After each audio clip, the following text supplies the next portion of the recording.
Hello everyone and welcome to my preview of the Wrestle Grand Slam show in MetLife Dome. Preview for New Japan Pro Wrestling as our days 1 and 2, the 4th and the 5th. Forgive me for sounding a bit stuffy here. I am at the dying stages of this head cold, where I should be ready to go in a couple of days, but still recovering, and hopefully I won't be coughing and wheezing all over this. The back-to-back MetLife Dome shows. This is kind of the last big shows, at least in Japan, before the G1, which is very, very exciting. We're almost there. We're almost the G1, but this should be quite the two shows. As far as what I'm most looking forward to, honestly, not a lot. There's not a lot really I'm looking forward to, just because I know like the Shingo Evil match. I am not looking forward to that at all. Really. A lot of these matches I'm kind of like, but there is some exciting things coming out of this as, for the first time on New Japan World, the STARDOM tag matches that they've done, as far as at Wrestle Kingdom, I'm pretty sure that's it, at least as far as like kind of dark matches for Wrestle Kingdom. Finally, they're going to air them on New Japan World for this show. It's about goddamn time. It would have been awesome to have seen like Hana Kimura's Wrestle Kingdom match and the Wrestle Kingdom matches from from 15 as well. Just a goddamn shame. But finally, we get to see him as the opener for the first night. It is Lady C and Makia taking on Saya Kamatani and Momo Watanabe. As Lady C has been in the business for just under a year, so she's probably going to take the fall there. Queen's Quest tandem of Saya Kamatani and Momo Watanabe definitely going to get the win there. I would assume Watanabe is going to get the win. As far as what's going to be the better Joshi match, definitely the second night, because that's a much more rounded team, and you have the Goddesses of Stardom, the tag titles, the tag champs for Stardom, are going to be in that matchup, so that should be a lot of fun. But for this first night, they're probably going to give Queen's Quest the opportunity to really showcase their shit, but it's not going to be like a blow-away match. The second one, if they let those girls go, that could be like the best match of the night type of deal. That should be a lot of fun. If they let them go all out. Hopefully they do. After that, another tag match. It's Tiger Mask and Robbie Eagles taking on Bushi and Hiromu. Obviously, Robbie Eagles and Hiromu is going to have the match on the next night. And, I would say Robbie Eagles is going to pin Bushi here because he's probably going to lose Hiromu on the next night. So at least have Robbie Eagles get some type of win before the title match to Hiromu. So Bushi's going to take the fall there. That one's pretty simple. I would have loved to have seen somebody else besides Tiger Mask, because this could have been a fun junior match if Robbie could have teamed with somebody else. Someone that could actually go, but it's a goddamn shame. But it's another card tag match. They wouldn't let those guys go all out anyways. But still, interesting nonetheless. As the next matchup, it is a 60-minute time limit, which is kind of crazy. Sho versus Yo. Roppongi 3K breaking up during the Super Junior Tag League. Sho turning on Yo. And Sho, I wouldn't be surprised if he wins here. Like, he is destined for something big. I hate that they've turned him, though, because now he's kind of... There's so many people that have turned heel that you're getting a bit over one side as far as there's too many heels compared to not enough baby faces in the New Japan roster, in my opinion. And also, he's kind of like a man without a country. It's pretty obvious he's probably going to go to United Empire, which stinks as well because I don't think he needs to be in United Empire. I know they need a junior guy because really all they have are heavyweights. With Ospreay not being there during at least during the Japan shows for at least the time being. He also just got tested positive for COVID. He was in the UK for a couple of shows, and obviously in the US for a couple of shows. So he's going to be... Luckily, he's vaccinated, so at least he did something right there. I think all the New Japan guys are vaccinated now, so that's good to see. But, Sho's probably going to be United Empire and being the junior guy, which, I don't know how I feel about that. It's him and Ospreay, as far as, like, if they team. If Ospreay's not a piece of shit, I'd be excited for it, but obviously he's a piece of shit. But, really, as far as, like, him and Jeff Cobb could be a fun team, as far as like heavyweight and junior tag matches goes. But it just kind of sucks that there's really no like surprise of where he's going to go. He obviously isn't going to go in Bullet Club because they're too big. Obviously he's not going to stay in Chaos. And then you have LIJ, which obviously he's not going to go to LIJ. So it just kind of leaves, United Empire. There's really nothing else you can do. Because he's not going to join Suzuki Gun either. So you're just kind of left with knowing, all right, he's going to join United Empire. But, they need more guys, United Empire, at least for right now, because obviously Ospreay isn't there. So it's just Cobb, Okan, and Hanare. So you just kind of are stuck with those three. So at least now you have 4, so you can do 8-mans. But it's a goddamn shame, though. But yeah, I mean, I'd be shocked if Yo got the win here. As far as who should have turned, I think it should have been Yo, just because I think Sho has that kind of fire, babyface kind of appeal to him. Obviously, they went the opposite way. He's going to be fine. I don't know as far as what's he going to do in the future, if he's going to move up to heavyweight. I doubt it, I think no one's, as far as who should move up from heavyweight, it should be Hiromu from that junior division. But I don't think they're going to move him up, just because Geto always waits too long to pull somebody out of the junior division, unless you're kidding Omega. For some reason, that man, Devitt took too long to move up to heavyweight. Like, Kushida couldn't even move up to heavyweight. He just finally left NXT.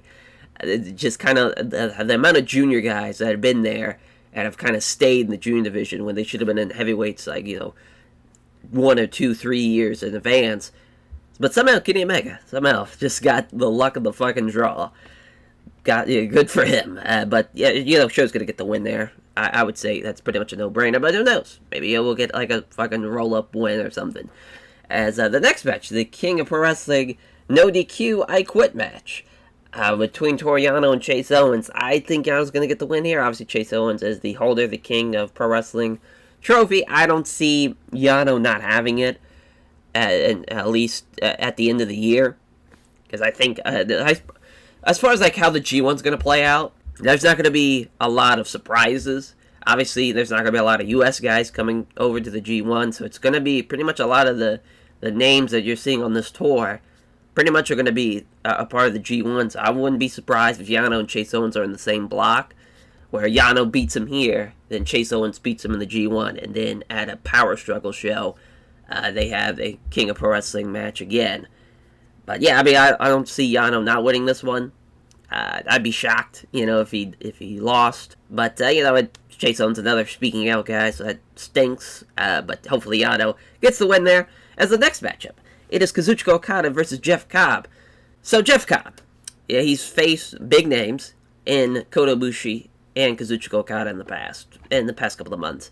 He lost to Ibushi at Dominion, and then he lost to Okada at the Tokyo Dome show, at the Wrestle Grand Slam Tokyo Dome show. I don't see him losing again. Like, why would you have him keep losing? It would make no sense. This would give him a lot of momentum going into the G1. I would love to see Jeff Cobb get like 10 points in the G1. I think that'd be awesome. I hope he doesn't stick with, like, if he gets less than 8, that definitely would suck, and that would definitely take the wind out of the sails of Jeff Cobb's push, which he's lost so much already before the G1. It's kind of made me feel like Ghetto's not going to put him in a higher spot, at least as far as United Empire. He should be the second guy in United Empire. Obviously, with Ospreay not there, he should be the first guy, and having Okan be second, obviously, Hanare as the third guy. So I would love to see Cobb finish with 10 plus points the G1, and that'd be a great way to start off by beating Okada here. He's lost to him before, so it's not like he needs that. He doesn't need to lose twice to Okada, and Okada could go into the G1 on a bit of a losing streak, probably lose the first 2 matches as well, and then start having to come back to where he's starting to beat everybody. That just seems to be the best path for him, at least for the G1 goes. And I mean, that should be a fun match. The match they had at the Tokyo Dome show was pretty fun. Nothing too crazy, nothing too, like, over the top. I don't think really Okada has that chemistry with Jeff Cobb, at least not yet. Maybe a little bit down the line, maybe he will. I wouldn't be surprised if they're in the same block, too. Having them go 1-1 before the G1 and having Okada beat him. Or having Cobb beat Okada, that'd be awesome. In the G1 to kind of have the trilogy of the year. That would make a lot more sense to me, but who knows? Obviously, I'm not the goddamn booker. Ghetto, it's up in the air. You never really know what he's going to do. The crazy bastard. As the main event is for the IWGP US Heavyweight Championship, as Hiroshi Tanahashi defending for the first time against Kota Ibushi. Yeah, I mean, this was this match, it makes a lot of sense at being the main event, but at the same time, it's not like speaking to me. It's not like, oh, this is going to be fantastic. It is going to be a really good match. Obviously, Tanahashi just had a tremendous fucking match with Shingo at the Wrestle Grand Slam Tokyo Dome show. One of the best matches of the year, probably one of the best New Japan matches of this year by far. That match was incredible, and he's had great chemistry with Shingo this year. Him and Ibushi, they've had their battles, they've had their wars. I don't see Ibushi getting the win here. It just doesn't really make a lot of sense. Having Tanahashi just beating Lance Archer, I feel like Tanahashi is kind of destined to do a lot of stuff with AEW. I think they're going to wait to bring in Ibushi to AEW, at least from the Forbidden Door. Not for a long, long time. I think they're going to milk that into where Kenny's not really doing anything. Right now, his story, at least in AEW, is focused on being the champion and looking to... Maybe after he drops the belt to Hangman, maybe that's when they bring in Ibushi, which that won't be probably till next year, or maybe later on in the year.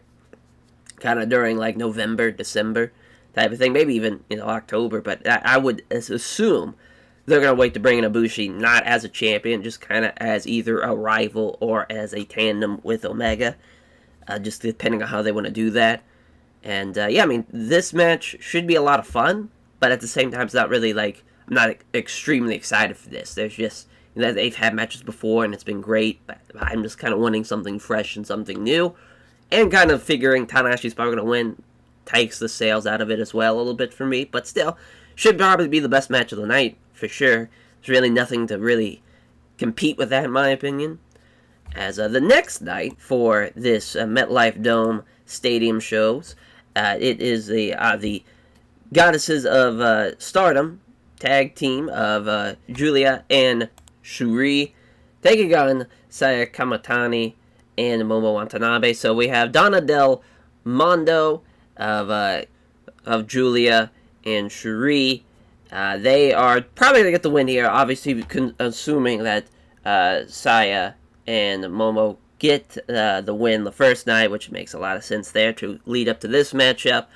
This has the potential, if they let these girls go, to be a phenomenal match. You got four, especially Julia and Watanabe, and Shuri as well.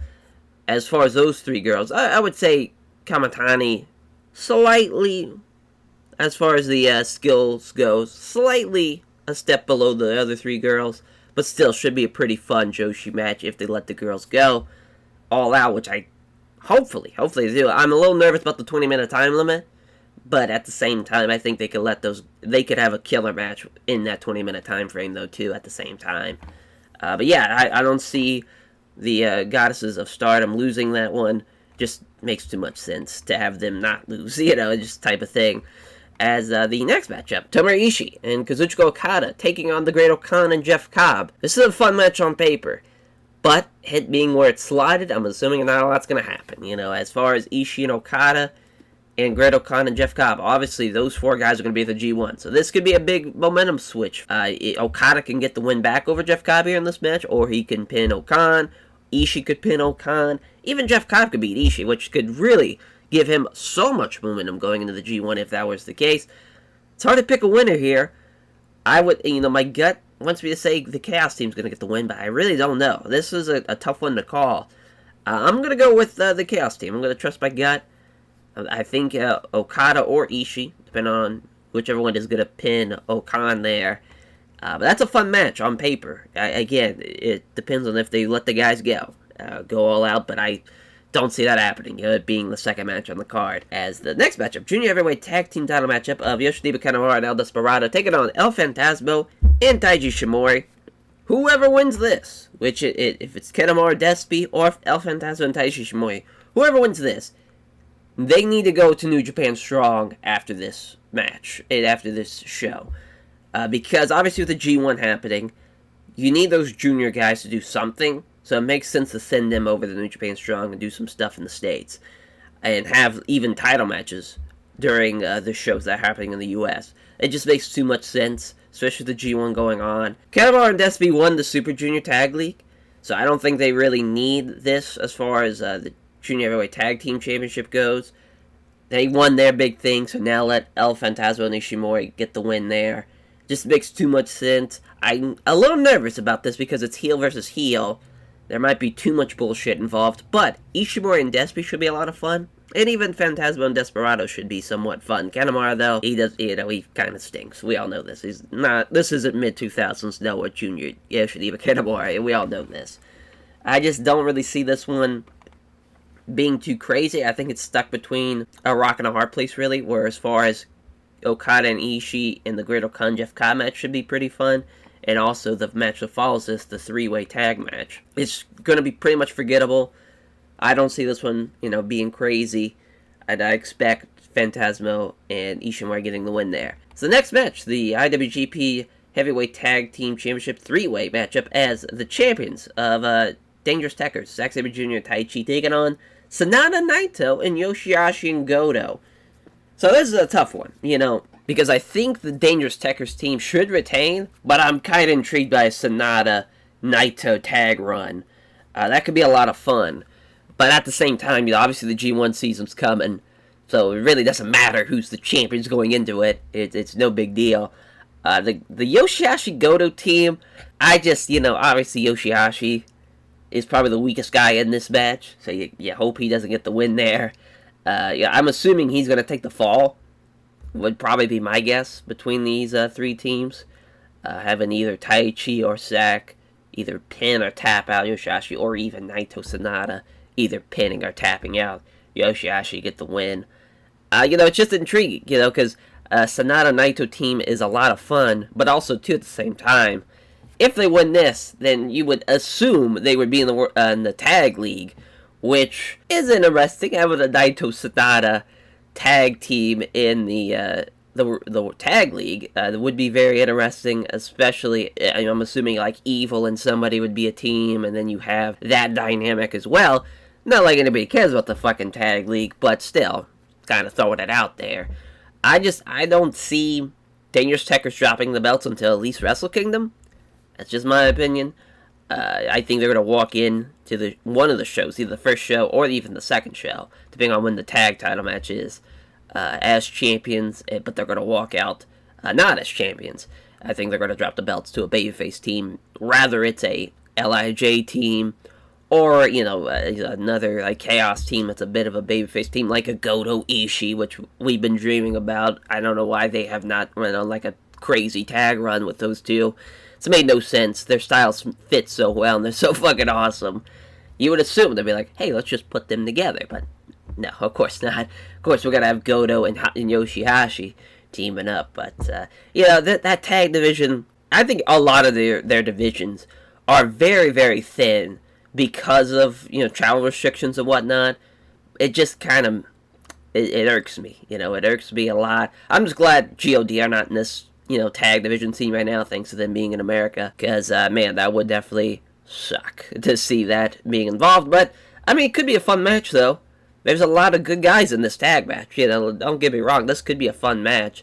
I'm just, not putting my faith in it, if that makes any sense. But yeah, I'm gonna go with Zack Sabre Jr. and Taichi defending their championships successfully and retaining as the co-main event, the Junior Heavyweight title matchup of Rob Eagles taking on Hiromu Takahashi. Man, this is a match I love on paper, but I hate seeing it because Hiromu should not be in the junior division. He shouldn't be. He should be in the heavyweight division. The man is fantastic.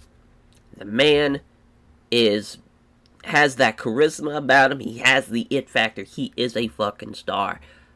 He needs to be in the heavyweight division. He just needs to be. This would be a great time if they had the Intercontinental Championship still. He would have been a great Intercontinental Champion. He is the guy. He's gonna be the guy. He's fucking fantastic. Problem is, though, Geto loves having one guy, the main guy in a junior division. It's happened for years, all the way back with Devitt, where he was just on fucking fire, obviously being the leader of the Bullet Club, being a junior still, too, which is very unheard of, I think, now, especially when you look at a lot of the faction leaders. Most of them are heavyweight guys. Being a junior guy that was leading a stable, going through some guys, went through an entire block, swept it, and then went on to be in the G1 as the junior champion. It very much was unheard of at the time. And still, I think he's the last junior champion, or at least, official junior to be in a G1. If Hiromu kind of does the same thing here, where he beats Eagles and then still is in the G1 as the junior champion, I'd be okay with that. That's perfect. That makes so much sense. I just don't see that happening. I don't see them going all out with Hiromu doing that. I think it'd be the best case scenario for this. Honestly, I kind of would have loved Doki beating him on his return. Just kind of out of nowhere surprise pin. But obviously that wasn't going to happen because this match was already advertised. So you knew that. You're like, well, he's not going to lose his fucking first night back. He's going to beat Doki. And that match was crazy, too, by the way. Doki did a crazy-ass fucking dive, threw arm on the barricade, just was terrible. Terrible landing for the poor man, but he did, the Hiromu, drop kick to the floor off the top, but he landed, on the guardrail, so it's just crazy. Crazy stuff. But, yeah, I mean, I love Robbie Eagles. I think he should have had a longer run as the junior champ. It's a goddamn shame. It's a shame. But this should be a great match. Should be very, very good. I just don't see Hiromu losing here. If he does lose, I mean, that's crazy. That's a crazy win for Robbie Eagles. And that's a lot of fun. But I just don't see that happening. Just don't see it. But yeah, it should be a fun match. And the main event, in a match that is not fun, Shingo Takagi versus Evil. If there's ever been someone who has just had the worst turn and character change in the history of wrestling, I don't know if there is. Evil, he wasn't great before the turn, but he was at least fun and could do, fun shit and, had some exciting G1 matches and whatnot. But now, dear God, it's the worst. Even the Japanese fans hate him now. And, he's throwing out homophobic slurs in shows. It's what the fuck is going on? What are we doing? I know he embodies evil, but you can't do that. You just can't get him. You can't have a guy throwing out homophobic slurs. Can't do it. It makes no goddamn sense why they have really, and truly have ruined, a character. I can't stated enough how much they have ruined a character in Evil. Because, even this title match, it makes no goddamn sense. He has lost probably more matches, as far as one-on-one matches, than he's won. From the last time he was champion to this title shot, from that span of a year, I highly doubt he's won more than he's lost. I just don't see it happening. I pray to the gods above.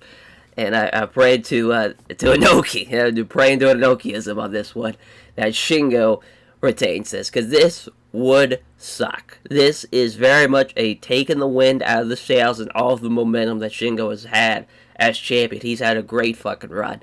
And him as champion going into a G1, having those type of G1 matches as the champion, would be so fucking awesome and so exciting and some great fucking matches. I got a feeling Shingo's going to beat him here. But they're going to be in the same block of the G1, and Evil's going to beat him in G1. And they're going to have a fucking another title match. That just seems to be Ghetto's. He just loves Evil. And I can't fucking stand it. It's the worst character in Japanese pro wrestling. By far. I don't think there's anybody close. The style is terrible. The matches are just very much a step below everybody else's title matches.